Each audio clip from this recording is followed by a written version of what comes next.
Hello everyone. आज हम देखते हैं 9वीं कक्षा के अर्थशास्त्र के पहला चैप्टर में पहला अध्याय में देखेंगे। इस अध्याय का नाम है बिहार के एक गांव की आर्थिक कहानी। यानी कि एक गांव जो है उसके आर्थिक कहानी के बारे में चर्चा किया गया है। तो हम अर्थशास्त्र पढ़ रहे हैं तो इसका परिचय भी देख लेंगे। कोई व्यक्ति पूछता है कि अर्थशास्त्र किसे कहते हैं, अर्थशास्त्र पढ़ रहे हैं, पता नहीं है। तो अर्थशास्त्र यानी कि वैसा शास्त्र जिसमें हम आर्थिक गतिविधियों के बारे में अध्ययन करेंगे, तो ऐसे शास्त्र को हम अर्थशास्त्र कहते हैं। जैसे कि आर्थिक गतिविधि क्या होगा, तो मनुष्य अपने आवश्यकताओं की पूर्ति के लिए जो भी क्रियाकलाप करता है वो आर्थिक क्रियाकलाप कहलाता है, आर्थिक गतिविधि कहलाता है। और उसके बारे में हम जो अध्ययन करेंगे वो हमारा कहलाएगा अर्थशास्त्र। इसके जो पितामह जो है वो एडम स्मिथ को माना जाता है। और लेखक की अगर बात करें तो अर्थशास्त्र एक पुस्तक भी है जिसके लेखक जो है कौटिल्य है, तो इसमें गड़बड़ा नहीं है। इस अध्याय में हम लोग देखेंगे कि एक बिहार के जो है एक गांव के बारे में कहानी दिया हुआ है। उसमें बताया गया है कि किस प्रकार से जो है उस गांव की आर्थिक स्थिति कैसा है, वहां का विकास का स्तर कैसा है, इसके बारे में जो है प्रमुख रूप से चर्चा किया गया है। हम इस अध्याय के प्रमुख बातों को देखते हैं, जिसमें सबसे पहला जो है महत्वपूर्ण जो है दिया हुआ है उत्पादन, यानी कि प्रोडक्शन क्या है। जब हम इस बात पर चर्चा करते हैं कि उत्पादन क्या है या उत्पादन क्या होता है, तो हम पाते हैं कि उत्पादन का मतलब होता है कि कोई भी हम प्राकृतिक वस्तु जो है, क्योंकि अधिकांश वस्तुएं जो हमें प्रकृति के द्वारा प्रदान किए गए हैं, तो प्राकृतिक वस्तुओं में जो है उसके रूप में, आकार में, अवस्था में परिवर्तन लाके जो है पहले से अधिक उपयोगी बना देना उत्पादन कहलाता है। यानी कि प्राकृतिक वस्तु कोई भी, जैसे कि लकड़ी पड़ा हुआ है या पेड़ पौधा है, पेड़ जो है एक बड़ा पेड़ है, सूख गया, उसको काट लिया गया, तो उसका लकड़ी जो है पड़ा हुआ है।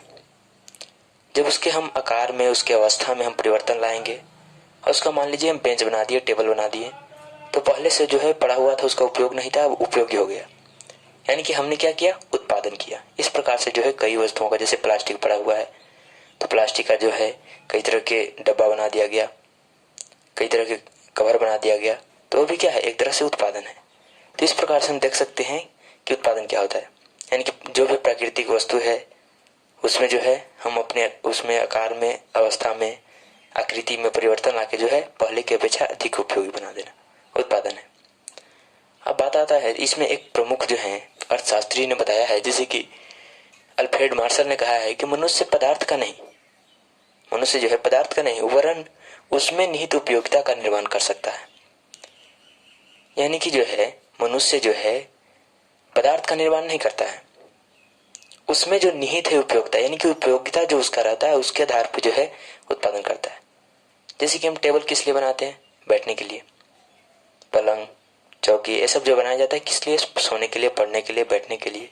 तो हम उसकी उपयोगिता के आधार पर उसको निर्माण कर रहे हैं, ऐसा नहीं कि पदार्थ बना रहे हैं, यानी कि उसका उपयोगिता ही निर्माण कर रहा है उसका। इस प्रकार से यानी कि अल्फ्रेड मार्शल ने बताया। तो बात आता है कि आखिर हम उत्पादन करेंगे तो उत्पादन के लिए क्या क्या आवश्यक है, किसके बिना उत्पादन संभव नहीं, यानी कि उत्पादन के कारक क्या है। उत्पादन के कारक की जब बात करेंगे, यानी कि फैक्टर्स ऑफ प्रोडक्शन की बात करेंगे, तो इसमें देखेंगे कि सबसे पहला जो महत्वपूर्ण है वो आपको सबसे पहला देखने के लिए मिलेगा भूमि। भूमि जो है, यहाँ पे भूमि से अर्थशास्त्र में हमारा आशय केवल जमीन की ऊपरी सतह से नहीं है, बल्कि प्राकृतिक द्वारा जो भी प्रदान किया गया है। भूमि हो गया जो पृथ्वी का ऊपरी सतह है, जल हो गया, वायु हो गया, प्रकाश हो गया, ये सभी जो है भूमि के अंतर्गत आएंगे। जो कि हम अगर उत्पादन का शुरुआत करते हैं तो सबसे पहले हमें जरूरत पड़ता है कच्चा माल का, और कच्चा माल जो है हमें भूमि से ही प्राप्त होता है। जैसे खनिज प्राप्त हो रहा है तो खनिज जमीन के अंदर से प्राप्त हो रहा है। हम अगर घड़ा बना रहे हैं तो घड़ा का उत्पादन कर रहे हैं तो मिट्टी की आवश्यकता पड़ेगा। टेबल कुर्सी बना रहे हैं, अगर बना रहे हैं उसका लकड़ी का, तो लकड़ी की आवश्यकता पड़ेगा, जो कि हमें प्रकृति द्वारा देन मिला हुआ है। तो जो है भूमि के बिना जो है हम उत्पादन का कल्पना नहीं कर सकते हैं। यानी कि उत्पादन का एक महत्वपूर्ण कारक जो है वो भूमि है, क्योंकि भूमि के आधार, भूमि पर ही उत्पादन जो है संभव है। हम बताए भी कि भूमि से हमारा आशय केवल जमीन से नहीं है, बल्कि प्रकृति के द्वारा जो भी दिया गया है, जैसे कि जल हो गया, वायु हो गया, प्रकाश हो गया, भूमि हो गया, ये सभी से है। ये सभी जो है भूमि कहलाएगा। अगला दूसरा जो सबसे महत्वपूर्ण कारक हम लोग को देखेंगे, दूसरा कारक में हमारा है श्रम। यानी कि कोई भी हमारे पास कच्चा माल हो गया, बहुत सारा सामग्री है, लेकिन उसमें मजदूर की जरूरत पड़ता है, काम करने वाला का। जब तक काम करने वाला नहीं रहेगा तो काम नहीं होगा। तो उसके लिए जो है हमको जरूरी पड़ेगा लेबर की, श्रम की जरूरत पड़ेगा। तो यानी कि बिना श्रम किए हुए हम वस्तुओं का उत्पादन नहीं कर सकते, श्रम से ही जो है हम उत्पादन करेंगे। तो ये जो है दूसरा महत्वपूर्ण कारक है हम लोग को उत्पादन के लिए। श्रमिक रहेगा, श्रम करेंगे तभी उत्पादन होगा। ऐसा नहीं कि बैठे रहेंगे और सामान को रख दिया सामने और यानी कि जो है खुद से बना, उस प्रकार से उसमें कुछ न कुछ जो है श्रम करना पड़ेगा, थोड़ा करें या ज्यादा करें तभी उत्पादन संभव है। तीसरा जो सबसे महत्वपूर्ण जो कारक है वो है आपका भौतिक पूंजी। यानी कि भौतिक पूंजी में बात करेंगे तो भौतिक पूंजी मुख्य रूप से दो प्रकार के होते हैं। एक होता है चल पूंजी, एक होता है अचल पूंजी। चल पूंजी किसे कहते हैं? यानी कि वैसा पूंजी जिसका यानी कि प्रत्यक्ष रूप से जो है उपयोग हम लेन देन में कर रहे हैं, या जिस प्रकार से प्रमुख रूप से जैसे कि अगर बात करें तो कच्चा माल हो गया, जिस चल पूंजी है उसका खरीदा गया, उसको फिर बनाया गया, उसको परिवर्तन किया गया।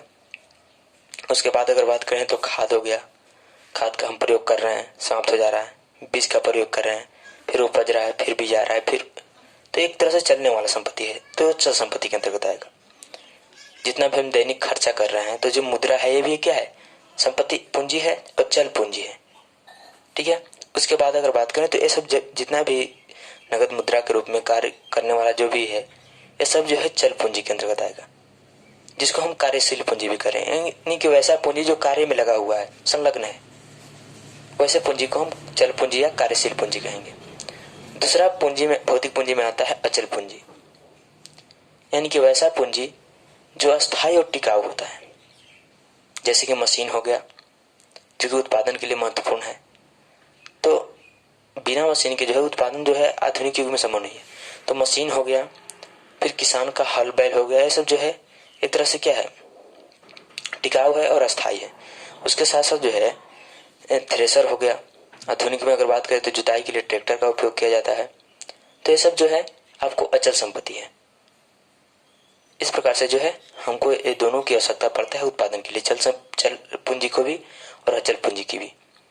आगे हमारा चौथा जो है संगठन। अगर हम उत्पादन को बेहतर ढंग से करना चाहते हैं तो ऐसा नहीं है कि हम अकेले जो है चाहेंगे तो उत्पादन को यानी कि अच्छा से बेहतर ढंग से कर पाएंगे। तो उसके लिए हमको जरूरी पड़ता है संगठन की। अगर हम संगठन बनाते हैं तो अच्छा से बेहतर ढंग से किस प्रकार से करना है, कैसे करना है, इस सभी बातों का निर्णय लिया जाएगा। उसमें अच्छे से अच्छे तरीकों से जो है हम उत्पादन करने में सक्षम होंगे। उसके साथ साथ उद्यम की आवश्यकता होती है। हमारे अंदर जो है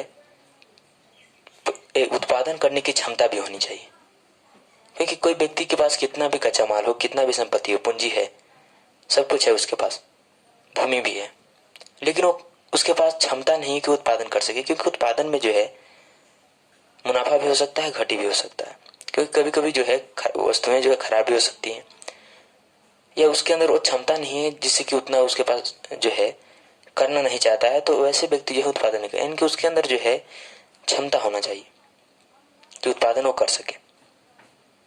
तो ये जो मुख्य बातें हैं जो कि आपको उत्पादन के लिए आवश्यक है, इसके बिना जो है उत्पादन संभव नहीं है। उसके बाद अगर बात करेंगे तो प्रमुख रूप से इसमें अगर बात करते हैं तो इसमें गांव के आर्थिक क्रियाकलापों के बारे में जैसे कि बताया गया कि गांव में क्या क्या व्यवस्थाएं हैं, क्या क्या सुविधा है, क्या क्या उसमें असुविधाएं देखने को मिलती है जो हमको वास्तविक रूप से होना चाहिए।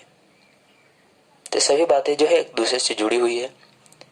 जैसे कि गांव में सड़क की कैसी व्यवस्था है, उसके साथ साथ बिजली की व्यवस्था, स्वास्थ्य सुविधा की व्यवस्था, गांव में संगठन, उसके साथ साथ प्राकृतिक आपदा के लिए बचाव का संगठन, इस प्रकार से बातों का जो है इसमें उल्लेख देखने को मिलता है।